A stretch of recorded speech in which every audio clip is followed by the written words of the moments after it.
All right, so today we're going to be mounting a set of trail gear creeper lock wheels onto some 38-inch Thompson Baja Pro XS tires, um, and kind of go over how bead locks work and what they're used for. Chances are, if you're an off-roader, you know how bead locks work and what they're used for. But just in case you're not, basically bead lock wheels, it's in the name, they lock the bead of the tire onto the wheel itself. Reason for doing that is to allow you to run low pressure when you're off-road. So normal street pressure on regular everyday vehicles is anywhere between 30 and 50 pounds. When you go off-road, depending on what terrain you're running, whether it be snow, mud, regular dirt, sand, rocks, whatever, you want to run anywhere between, like, if you have beadlock wheels, anywhere between like 5 to 10 psi, sometimes 12. But that's what's going to make the difference on how your vehicle performs off-road. Obviously, couple of keys to making your vehicle perform well off-road comes from traction, pretty much. And traction can be obtained in numerous ways. Some of the key things that play a part in that is going to be locking differentials, suspension flexibility, and locking differentials, any kind of traction aid, pretty much. Like I said, suspension flexibility, and how the tire, how the power is put to the ground through your tires, obviously. So with that said, the function of a beadlock wheel is to lock that bead in. If you run really low air pressure without bead locks, chances are you'll probably blow the bead off the wheel if you go too low.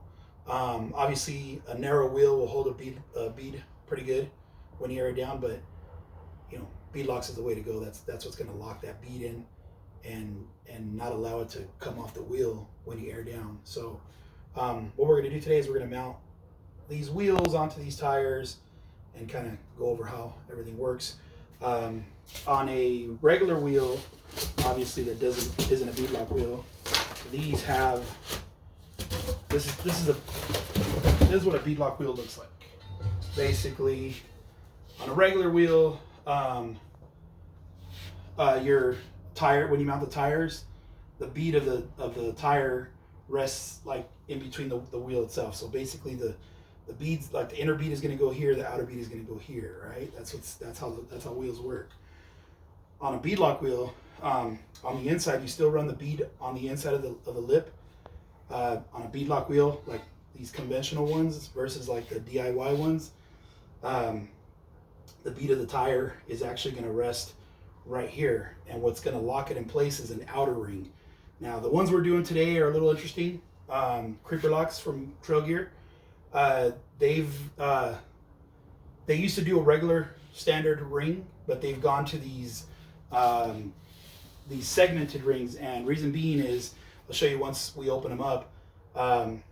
They're segments rather than a traditional ring like this one we have here from OMF. This is a regular traditional beadlock ring, and again, bead of the tire goes in there. This kind of sandwiches it in between, and all the bolts go all the way around, and that's what holds the bead in. So you can run pretty much run the tires at zero psi, and this is what they're going to lock here, like where my finger is. That's where the bead of the tire is going to go. So that's what locks it in place. So Trail Gear did away with this style ring, and they went to a segmented one. And the segmented one, what it is just they're segments of the beadlock ring itself. And the reason they did that is because if you were to, like, for instance, if you damage a regular ring like this, you got to replace the whole ring, right?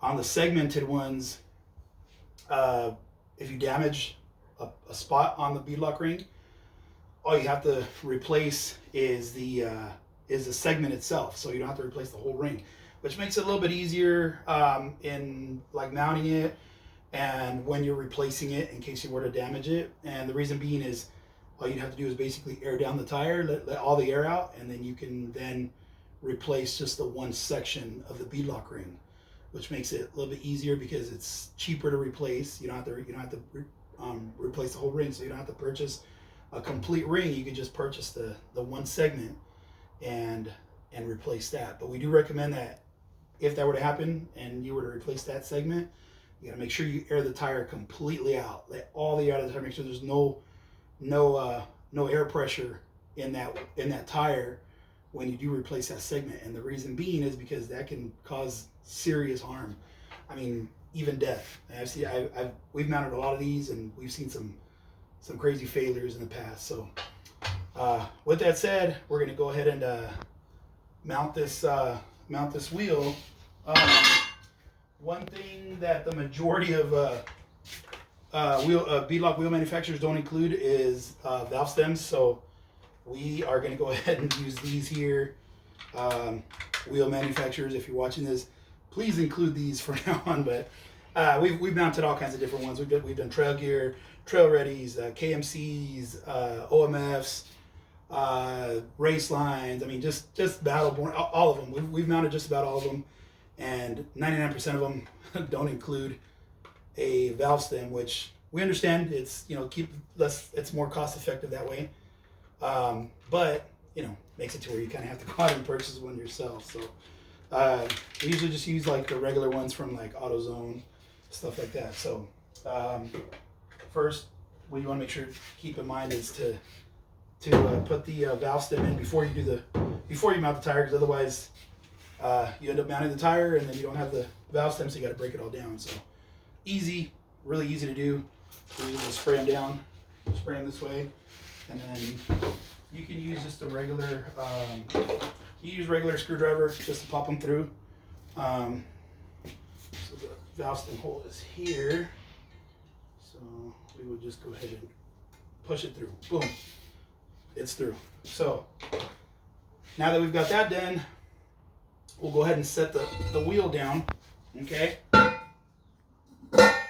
And we're going to go ahead and mount one of these tires. Now, these three are already mounted, so these do have a rotation direction. So the ones we've got mounted already, we've got two passenger side and one driver side. So this one here, this one's going to be a driver. So driver meaning this, let's see, yeah, this side, this is going to be on the outside. So this is going to be the inside.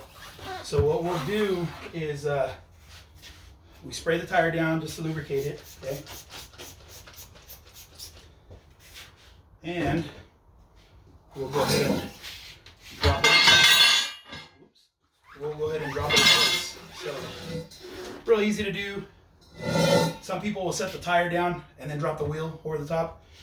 We like to do it this way. It just works a little bit better for us this way. So just drop the wheel, spray the inside, bead, and then drop it in, and just kind of work it all the way around. And there it is. Once, just a little advice if you're going to do that. Sometimes it's smart to put the tire out in the sun and let it warm up a little bit, or put it in front of a heater just to make the rubber soft. We didn't do that with this one. Luckily, it dropped right in. So now we're going to get ready to do the segments. So we're going to pause the video right now. 3.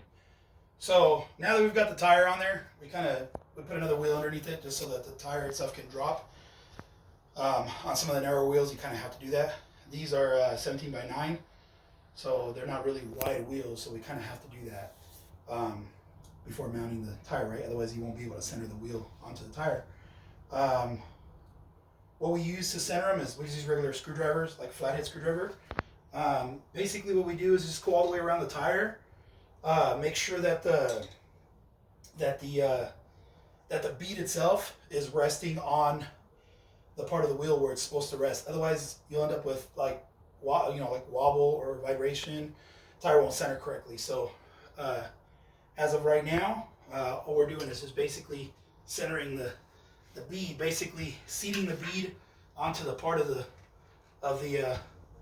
wheel where it's supposed to ride. So that way you don't have any kind of issues. So that's all we're doing now. So we can go ahead and pause there. Okay, so these are the segments that I was talking about, the segmented rings. As you can see, they all kind of interlock with each other, and it forms one ring, but they're, you know, in sections. Trail gear is the only one that does this, which is cool. I really do like the idea compared to the regular standard ring. Okay, like I said, this is what a standard ring would look like with a on the actual tire. This is an OMF ring that we're using here just for comparison. So, but we'll be using these segmented ones. So basically, the way you mount these segmented ones, like I mentioned, we made sure the bead was centered onto the lip of the wheel. So now the bead of this tire is sitting exactly where it's supposed to be sitting on the beadlock wheel, okay? So we're using the segmented rings as the lock. I mean, that's the lock ring, so that's what we're gonna use. So basically, the way you mount these is you just set it down, and then you get these the bolts that come with them, and basically use that as a lock ring, right? Real easy. You just kind of drop it in there, tighten it, you hand tighten it, and you basically do all the segments all the way around the same way. See how they interlock with each other, and then basically do the same thing. Get the bolts, run them through. Usually, once we've got all of them bolted down, we usually, the way you tighten them is you go two across, two across, two across, two across, just so that to avoid it being tighter on one side than the other. So once you do that, then we go through and we'll tighten all of them, and at the very end we'll torque them all down. So we'll go ahead and pause there again. Okay, so at this point we've already got all the segments in place, and we've got all the bolts in. They're just hand tight on for now. We didn't tighten them, so we're going to show you how to do that. Basically, we're gonna start them like we're gonna tighten them in a cross direction. Okay, that makes sense. Just to not over tighten one side. With these segmented rings, it's a little bit easier to do, and it's a little easier to not over tighten one side versus the regular standard rings. So what we're gonna do is we're gonna just go ahead and start tightening these down. So we'll do this. We'll do these two. We'll do these guys. Okay.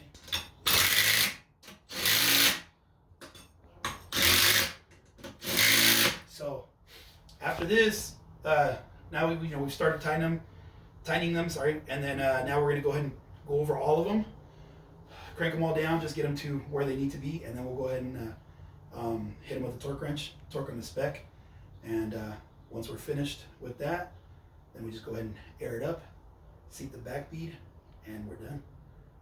And we'll go ahead and pause there. Tris. So now we've got the tire completely mounted. We torqued the bolts down to spec. As you can see, they're all bolted down. Tires all seated in the back. We went ahead and aired this one up to 10 pounds. We got all four of these at 10 pounds. So basically, that's the finished product. This is what it looks like. You can get these wheels and tires through us, Global Off-Road Supply. You can go on our website, globaloffroadsupply.com, or you can follow us on Instagram at Global Off-Road Supply. And yeah, just send us a message on there and order the wheels through us there. Or call us 951-675-8877. But this is pretty much what the finished product looks like.